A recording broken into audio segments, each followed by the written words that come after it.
Jenna's Bedtime Blues is a brilliant episode of Arthur. It's the second segment of the sixth episode of the seventh season, and in this one, Jenna has been invited to Muffy's annual slumber party. It's a big deal. Everybody loves being invited. It's always a big extravagance.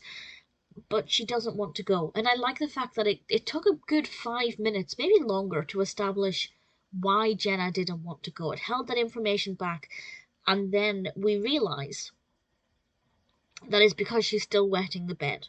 She's, I think, about 8 years old, and she wears an alarm at night, which alerts her to when she needs to go to the toilet. It wakes her up, but she doesn't want to wear that in Muffy's because obviously she feels like she's going to be really embarrassed. So she takes her pull-ups, but she hides them in her pillow, and she just doesn't want to go to sleep. And she's obviously very terrified about going to sleep. She can't just put her pull-ups on in front of everybody because she's worried about being embarrassed. She can't fall asleep because she's worried about wetting the bed.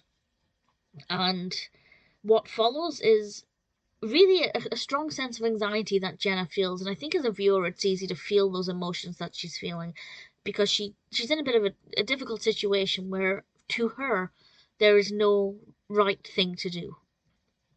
And she's very embarrassed to even think about telling people, and she feels like nobody else could possibly understand what she's going through. And I love this episode because it normalizes something that many children experience. I don't ever remember wetting the bed. I'm sure I did at some point, but it's not something that affected me when I was growing up. But it is a very common problem. And a lot of children do wet the bed even as they get older.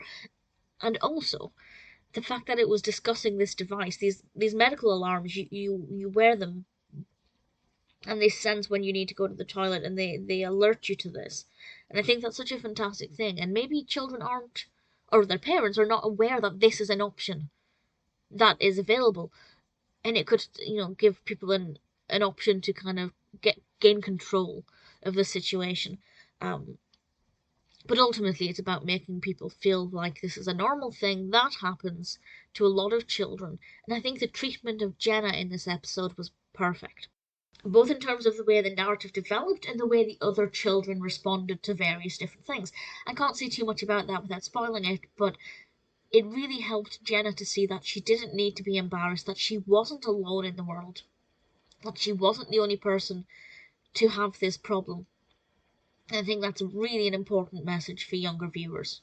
I mean, for anybody of any age who has this problem, but definitely for young children who are going to be very embarrassed by this. And I imagine it's a big concern if you're invited to a sleepover and you have this problem. How do you get around this without just being straight and saying, hey, I have this problem, I need to wear this thing? It's nothing to be ashamed about. So it's doing a fantastic thing. It's an entertaining episode in itself.